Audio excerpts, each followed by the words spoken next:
Good morning friends, welcome to our YouTube channel. Friends, आज की video में मैं आपके साथ जिस टॉपिक के बारे में डिस्कस करने वाला हूं, ये बेहद ही इम्पोर्टेंट टॉपिक हो सकता है। इसलिए ये इम्पोर्टेंट हो सकता है क्योंकि इसके अंदर मैं आपको बताने वाला हूं कि जुलाई 2020 से जीएसटीआर 3B का जो फॉर्म है, जो हम लोग ऑनलाइन फाइल करते हैं, उसकी लिंकिंग कर दी जाएगी। जीएसटीआर 1 के अंदर जो लाइबिलिटी रहेगी वो आपको जीएसटीआर 3B में दिखेगी। जो जीएसटीआर 2A का आईटीसी होगा वो आपके जीएसटीआर 3B में ऑटो पॉपुलेट हो सकती है। सारे डिस्कशन से पहले आपके लिए एक जरूरी इंफॉर्मेशन ये है कि अगर आपने अभी तक जीएसटी प्लेटफॉर्म के द्वारा जो फाइनेंशियल ईयर 18-19 का जीएसटीआर 9 और 9C का ऑनलाइन ट्रेनिंग सेशन ऑर्गेनाइज किया गया है 21 जून को, उसमें रजिस्ट्रेशन नहीं कराया है तो इस वाले नंबर पे कॉल करके आप रजिस्ट्रेशन करा सकते हैं। किस बेसिस पे मैं ये चीजें कह रहा हूँ ये आपके सामने मैं दिखा देता हूँ और उसके बाद हम लोग चलेंगे पोर्टल पे और देखेंगे कौन से टेबल से कौन से टेबल की लिंकिंग हो सकती है। यहाँ पर आप देख पा रहे हैं जो हमारी 39th जीएसटी काउंसिल की मीटिंग हुई थी उसके अंदर ये रोड मैप जो है वो प्रेजेंट किया गया था, जिसमें इन्फोसिस के चेयरमैन श्री निंदन नीलकेनी जी ने ये बताया था, इन सारे प्रोसेस के बारे में एक्सप्लेन किया था। उन्होंने बोला था he suggested that in order to smoothen the roll out of the new return system, जो हमारा न्यू रिटर्न सिस्टम आने वाला है उसको लागू करने से पहले लोगों को उसका एक एक्सपीरियंस देना पड़ेगा। उस एक्सपीरियंस को देने के लिए ये चीजें करी जानी है।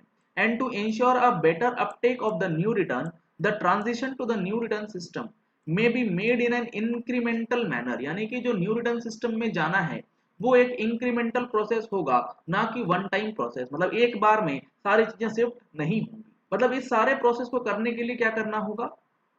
He suggested that process may be initiated by addressing the compliance related issues first, so that the problem of tax evasion and the gaming of the system due to non-linking of Form GSTR1 and Form GSTR 3B is addressed immediately। यानी कि जो linking की वजह से, अभी तक जो linking नहीं है उसकी वजह से जो फेक इनवॉइसेस का जो गेम चल रहा है उसको खत्म करने के लिए 1 और 3B को लिंक करना जरूरी है। The journey could start with linking of the details of the statement of outward supplies in GSTR1 to the liability in Form GSTR3। यानी कि GSTR1 के अंदर जो डेटा अपलोड होगा उस डेटा से जो लाइबिलिटी बनेगी वो आपके 3B के लाइबिलिटी से लिंक कर दिया जाएगा। क्या है इसका पूरा मतलब? अभी हम लोग चलते हैं पोर्टल पे और वहां पे जाकर के देखेंगे। This would be followed by the linking of input tax credit in Form 3B to the details of supplies reflected in GSTR 2A। और जो आपका इनपुट टैक्स क्रेडिट है GSTR 3B के अंदर जो आप पुटअप करते हैं उसको लिंक कर दिया जाएगा GSTR 2A से। सर, इनपुट टैक्स क्रेडिट अगर GSTR 2A से लिंक हो गया तो बहुत सारे ऐसे इनवॉइसेस हैं जो 2A में रिफ्लेक्ट ही नहीं होते, जैसे रिवर्स चार्ज का, जैसे इंपोर्ट्स का। तो उन सारी चीजों के बारे में भी अभी पोर्टल पे चल के देखेंगे।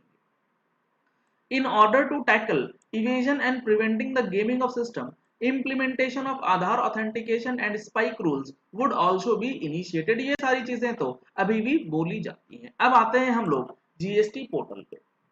सबसे पहले हम लोग देखते हैं कि जीएसटीआर 3B के अंदर जो हमारी लाइबिलिटी की टेबल्स हैं उसके अंदर कौन सा टेबल होगा जो जीएसटीआर 1 से लिंक किया जा सकता है, क्योंकि यहाँ पे आपको बहुत सावधानी से फिगर्स जो हैं वो पुटअप करनी होती है। यहाँ पे अगर आप देखेंगे तो जीएसटीआर 3B का जो हमारा टेबल 3.1 है और उसका सब क्लॉज 1A ये बात करता है outward taxable supplies other than zero rated, nil rated and exempted supplies. यानी कि जो आउटवर्ड टैक्सेबल सप्लाईज है जिसके अंदर आपकी टैक्स लाइबिलिटी बननी है अदर देन जीरो रेटेड, यानी कि एक्सपोर्ट सेल्स, एसईजेड का टर्नओवर, ये सारी डिटेल्स जो हैं टेबल 3.1A में नहीं आएंगी। इसमें क्या क्या आएगा? इसमें आएगा आपका जो सेल इनवॉइस आपने करा, टैक्स इनवॉइस जो आपने बनाया जिसके ऊपर आपने टैक्स चार्ज किया है वो वाली फिगर। अगर आपने कोई क्रेडिट नोट या डेबिट नोट किसी एक पर्टिकुलर टैक्स पीरियड में दिया है तो वो वाला फिगर। अगर आपने कोई एडवांस लिया है किसी महीने उसके ऊपर आपने जीएसटी पे करी है तो वो फिगर भी आपको यहाँ पर इंक्लूड करके डालनी पड़ती है। तो यहाँ पर इन चार फिगर्स को एडजस्ट करना है और अगर आपका कोई एडवांस का एडजस्टमेंट है तो वो आप इसे रिड्यूस करते हैं। तो ये 4-5 एडजस्टमेंट करने के बाद टेबल नंबर 3.1A में टोटल टैक्सेबल वैल्यू जाती है और इंटीग्रेटेड टैक्स, सेंट्रल टैक्स और एसजीएसटी अकॉर्डिंगली यहाँ पर पुटअप की जाती है। लिंकिंग करने के बाद जो हमारा central tax, state tax, IGST और ये टर्नओवर है, ये जीएसटीआर 1 के कौन कौन से टेबल से लिंक हो सकता है वो एक बार हम लोगों को देखना जरूरी है, क्योंकि अगर ये लिंकिंग कर दी गई तो आपको जीएसटीआर 1 फाइल करते समय बहुत ज्यादा सावधान रहना होगा, क्योंकि आपने एक बार जीएसटीआर 1 को फाइल कर दिया फिर आप उसे रिवाइज नहीं कर पाएंगे, आपको लाइबिलिटी उतनी की उतनी ही पेमेंट करनी पड़ेगी। यहां पर आप देख रहे हैं जो हमारा जीएसटीआर 1 है, table number 4A, 4B, 4C, 6B and 6C। अब यहां पर आपको यह समझना है, जब 4A एंड 4B के अंदर आप जाएंगे तो चीजों को जब आप देखेंगे तो यहाँ पे काफी सारे ऑप्शंस आपके पास अवेलेबल हैं। तो ये वाला जो टेबल होगा वो table number 3.1A, GSTR 3B का टेबल नंबर 3.1A से लिंक होगा, लेकिन इसमें कुछ चीजें होंगी जो कि यहाँ से एक्सक्लूड करी जाएंगी, जैसे एसईजेड सप्लाईज विदाउट पेमेंट या एसईजेड सप्लाईज विद पेमेंट। क्योंकि अगर आपने ये ऑप्शन सिलेक्ट कर लिया है तो ये ऑप्शन का जो टर्नओवर होगा वो टेबल 3.1A में नहीं जाएगा, वो जाएगा टेबल 3.1B के अंदर, क्योंकि वहां पे बिल्कुल साफ साफ बोला गया है 1A में other than zero rated supply. दूसरी चीज, अगर आपने यहां पर टिक कर दिया है सप्लाई अट्रैक्टिंग रिवर्स चार्ज, तो इस चीज को किस तरीके से लिंक किया जाएगा ये देखने वाली बात होगी, क्योंकि इस पर्टिकुलर सप्लाई के लिए 3B में कोई भी कॉलम नहीं दिया गया है। तो लिंकिंग इस पर्टिकुलर सप्लाई के लिए कैसे होगी वो देखना इंटरेस्टिंग होगा। बाकी जितने भी आपके B2B इनवॉइसेस हैं वो इस टेबल से लिंक कर दिए जाएंगे। अगला जो कॉलम है वो हमारा है credit note and debit note. Credit note and debit note table number 9B से लिंक हो जाएगा। इससे एक समस्या जो हमारी आती है वो भी सॉल्व हो जाएगी। अगर आपके जीएसटीआर 3B में नेगेटिव वैल्यू यानी कि सेल्स से ज्यादा सेल्स रिटर्न है तो वो नहीं लेता है, जब ऑटो लिंकिंग हो जाएगी तब लेगा या नहीं लेगा ये देखना भी इंटरेस्टिंग पॉइंट रहेगा। अगला जो टेबल रहेगा टेबल 3.1A से रिलेटेड वो रहेगा अपना क्रेडिट एंड डेबिट नोट्स। जो अनरजिस्टर्ड वाला है वो रह सकता है या नहीं, इसके ऊपर भी सवाल बना हुआ है, क्योंकि 3B के अंदर जो हमारा टर्नओवर जाता है उसमें क्रेडिट नोट चाहे वो B2B हो, B2CS हो या B2CL हो, सारे क्रेडिट नोट्स को एडजस्ट किया जाता है। तो यहाँ पर क्योंकि हमारे पास B2CL से रिलेटेड क्रेडिट नोट्स जाते हैं तो हो सकता है इस फिगर को भी लिंक कर दिया जाए। एक्सपोर्ट इनवॉइसेस 3.1A से लिंक नहीं होगा, ये लिंक होगा 3.1B के साथ। अमेंडेड B2B इनवॉइसेस लिंक कर दिए जाएंगे। उसके बाद जो हमारे पास है B2C अदर्स, यानी कि अगर आप किसी कस्टमर को सेल करते हैं तो जो भी आपने कस्टमर को या अनरजिस्टर्ड पर्सन को सेल करा है ये आपके आउटपुट टैक्स का तो पार्ट बनेगा ही बनेगा, इसीलिए कॉलम नंबर 7 को भी एडजस्ट किया जाएगा, उसको भी 3.1A के साथ लिंक किया जाएगा। इसके बाद टेबल 11A और 11A2 जो है टैक्स लाइबिलिटी एडवांस जो आपने लिया है वो 3.1A से लिंकिंग रहेगी, और अपने पास 11B जो है एडजस्टमेंट ऑफ एडवांसेस, यानी कि ये रिडक्शन होना है। अगर आपने किसी प्रीवियस टैक्स पीरियड में एडवांस के ऊपर टैक्स जमा किया था, उसका इनवॉइस आपने सब्सिक्वेंट मंथ में बनाया है, तो वो एडजस्टमेंट भी आपको 3.1A के अंदर जो है वो एडजस्ट करनी होती है रिडक्शन के साथ। तो ये टेबल्स होंगे जो कि आपके table number 3.1A of 3B से मैच करने चाहिए।